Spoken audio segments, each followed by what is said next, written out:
What's up, guys? So today we are at Storm Peacock, and he is also Abducted Off-Road, if you've seen that off-road group on Instagram or any other social media.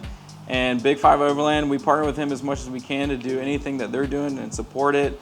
And they support us all the time. And we're always at events, and he's got a lot of events going on that is really cool. And it really gets people out there and use their rigs at a lot of different levels. And we love to support them in everything we do. So today I brought it over to Rich, and we are going to tune the GX, something I've always wanted to do, but I know a lot of people are on the fence about it. So Rich, can you tell us a little bit things that people that look at when they're looking at a tune or not? Yeah, I think once you get into modding, you're looking for not just aesthetic mods, but things that have utility and to increase just like the overall performance and capability of your vehicle. And most of the mods end up weighing down your truck. So the bigger tires, the heavier, the bumpers, the extra steel that you put on there, the larger lift so you get more air under your vehicle. Just tanking MPGs, disrupting your transmission shifting logic, and really just making your truck feel sluggish and just struggle with what RPM it should be at and where it should be shifting. So our tunes are a solution for that. I work with MCB tuning. And you know, we all own Toyota or Lexus vehicles. So our goal is to make sure that we continue to provide the reliability that you're looking for in your vehicle.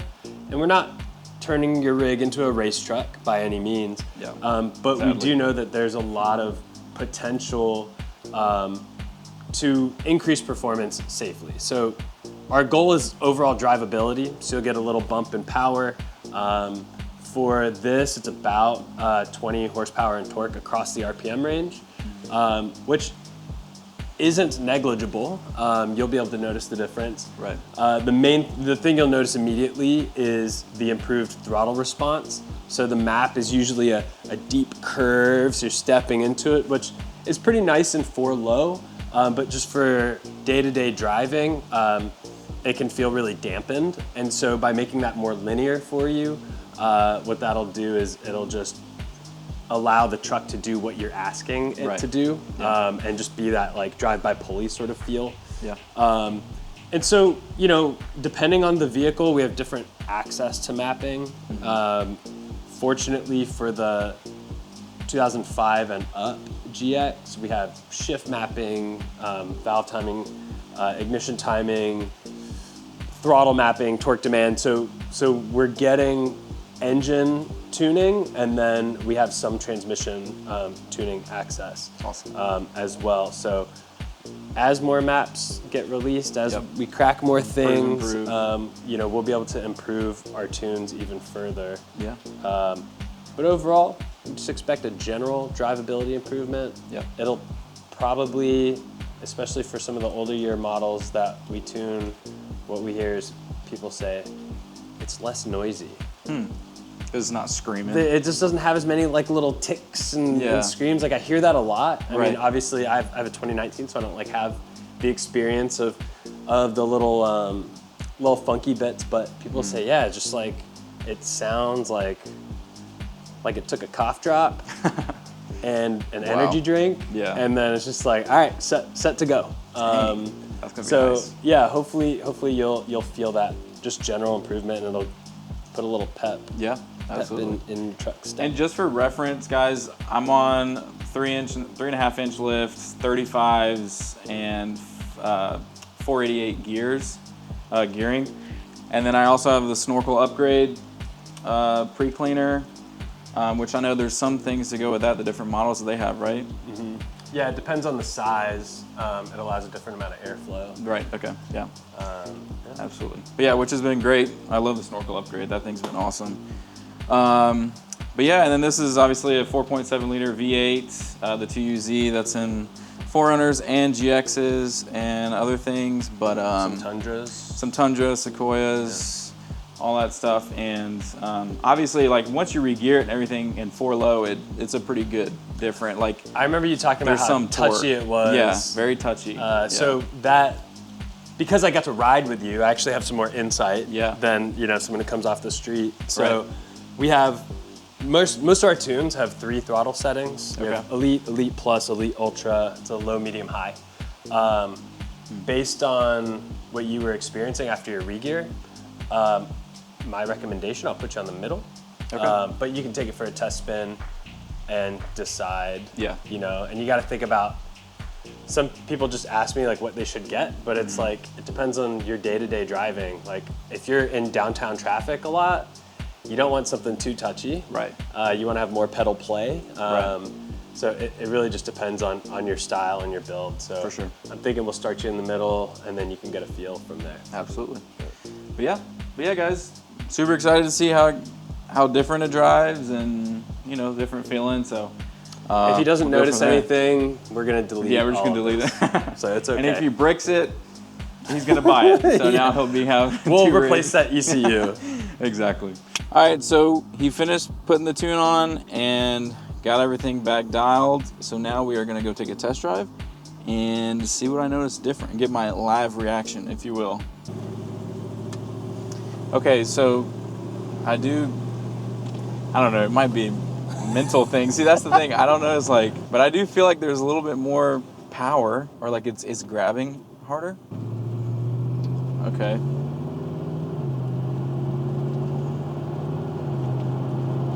The shifts are definitely different. It's not as like it's more like firm. This trash bag windshield wipers really. Man, look. Bootleg, dude. This is a trail rig. She doesn't get driven a lot. Yeah, that's not a trail repair though. It's not. It was a QT repair. Thank you very much. I was like, oh, someone just stuck their trash on your windshield wiper, and you're like, wait, just don't worry about that. Right? It's definitely a lot less sluggish, I will say, because this thing was a dog. I mean, the gears helped a little bit off the line, but like not really anything crazy. Dude, it downshifts so much quicker. Like right when you asked it to? Right when you asked it to. That's crazy. Because, okay, my issue has been like, when I try and get back on it, oh my God, dude. It decides like what it wants to do. Like gear hunts or whatever. Wow. Okay, yeah. If that's been a problem for y'all, that's worth it, man, honestly, because that's so frustrating. When you hit a hill and then you want to get back in it, but then it's like, like it doesn't know what it wants to do. Wow. Yeah. Just for that gear, like the shift mapping, that's insane. Oh my gosh, dude, that's been one of my biggest pet peeves. That's insane, dude. I did not know it was going to change it that much. Like now you can feel like you can relax while you're driving. Yeah, exactly. And I'm like, I don't have to be puckered and be like, is it actually going to grab that gear or not? Tense up every time you're like requesting an action. Exactly. Yeah. And doing this in Atlanta traffic at 4:39. In the rain. In the rain, which makes it completely like 5 times worse at least. We don't have a closed course. Actually, no, this is a closed course, actually. Trust me, we're not going fast. It just sounds loud because it's a big truck. Straight pipe, and there's a lot of holes that have not really been sealed in the cab. So, fair enough. Oh man, how fast it downshifts is insane. I can't tell you how much it's been like. That is like one of the biggest things where I'm like, ugh, like I have to drive this thing far. It's like, oh my God, it's gonna be shifting all over the place. But this is, it's a lot better. So yeah, guys, if y'all are looking into that, honestly, just for that purpose, it's so much better. Because obviously we know these are humongous rigs, and like, you're not gonna be like you said, you're not gonna be a race car. Like, not unless you're actually like forcing some more air in with other supercharger, turbo, or anything like that. Yeah, you're not gonna get much out of these. Yeah, shifts feel a lot more like where they know, like firm. It's not like blending.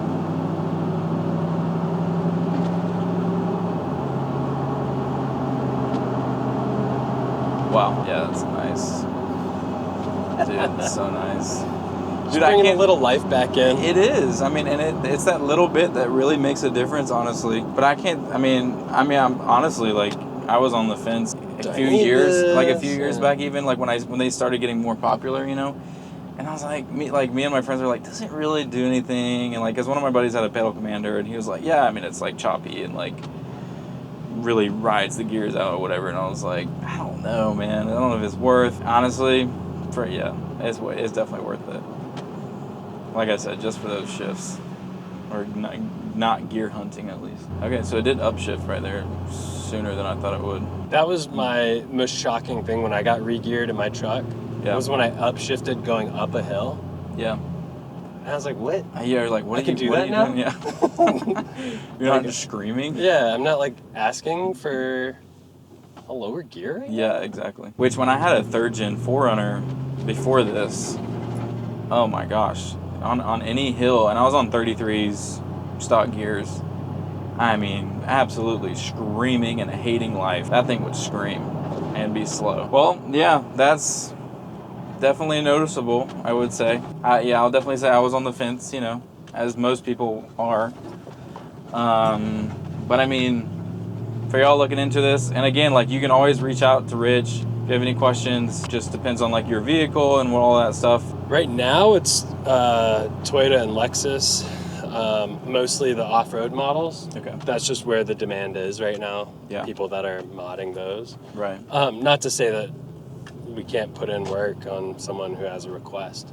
Yeah. But mostly the like LX, GX, 4Runner, Tacoma, Tundra, Sequoia, FJ Cruiser, all that lineup. Yeah. But we have some other stuff in the works we're not revealing yet. We don't want to be premature. Yeah, just want to make sure everything's set. Yeah, there's a few other projects in the works, so hopefully Sweet. we'll be able to expand further and have more offerings for folks. Okay, so I just wanted to pop in and give a few updates as I'm driving home on the highway. One thing I've noticed is that it sits at a more comfortable RPM. It's not absolutely screaming, because before I was doing like, I don't know, 70 at 2700, maybe 28, just almost screaming. And obviously that's like killing my MPGs, right? So it's like eating it away. Another thing is, I don't know if a few of y'all have experienced this, but when you're on the highway or even in the city and you get off of the accelerator and you're coasting, and then you get back in it and sometimes it gear hunts, that honestly has almost completely gone away. Now it like knows where it wants to go, and it's not dramatic and indecisive, and it knows what gear it wants to be in, and then it shoots it. I mean, honestly, that for me itself is so worth it, because oh my gosh, that's been so annoying. Then like when you first get on it off the line, not like I'm flooring it, but you know, from a stop, I should say, it's not immediately punchy anymore like it was after I re-geared it. It's a smoother climb into the accelerator, and it's very much more controlled, which is nice, because before it's just kind of like it gets and then immediately shifts to second. Like first gear is nothing, and it was just so like dramatic, and now it's like so much better, honestly, and it's so much smoother. I mean, exactly what he was talking about. It's just a different car almost. So yeah, guys, I don't know. It's definitely worth it for me. So if you're thinking about it, definitely look into it. All right, guys, so that's gonna do it for this video. Super happy with how it turned out, honestly. As a lot of y'all are like, you're on the fence about it or whatever, like we were talking about. Definitely happy with everything that it changes. The shifts are more firm. It's not like just like thinking about going to a gear. It like knows where it wants to go. When you're getting on it on a hill, it knows exactly where to downshift to. And I mean, you do notice a little bit of power. You started trying to talk about that 5 seconds in. I mean, you know, I don't really drive this thing a lot because it's not the daily, but I was just like, I kind of noticed feel a little you something. feel it. I feel a little bit of something. Yeah. So I don't know, which I know it's not very important for most of y'all in like your day-to-day. And if you're dailying this, or your rig is different. I don't daily mine, so it's, you know, not like a huge deal if I'm not getting like the best MPGs or whatever. So, and we're just talking about, we're interested to see where mine changes. Mine is like 10.5-ish, sometimes 11, depending. I'll do an update maybe on my Instagram to kind of give like some insight of did it change or what, and then probably do like another story or something on Instagram to give an update after a few days of driving it, see how it does. Check out his page and Storm Peacock and Abducted Off-Road. What's your next event coming up? We have a member that's leading a trail ride at Beasley, if it's not rainy and closed, December 6th. Awesome. That's a small one. And then our really big event that we're doing in January is our scavenger hunt event. Which, so that's the one we're pretty hyped on. That one I'm really excited about. So we'll be there. Do you know how many people have already signed up for that? Right now we have 27 rigs signed up. So yeah, we cap it at 40. Cool. So yeah, guys, go check that out, sign up, and that's gonna be super fun. Something that I honestly never seen something done with like rigs where you're going on a scavenger hunt in the woods, and it's not gonna be like insane trails. So if you're got something that's slightly built and you just wanna use it and really wanna get out and like use the stuff that you spent money on in your rig, but actually just do something fun and you get to meet people. And I mean, both of us can say through this hobby, we've met a bunch of people and that are now like really good friends. So it's very important to get out there, meet people, and build connections. So yeah, guys, thanks for watching. This has been really cool. I'm really excited to keep driving this thing and seeing the differences and whatnot. So, but yeah, if y'all see us at events, come say hey, come ask them some questions about it, and reach out if you're interested. So till next time, cheers.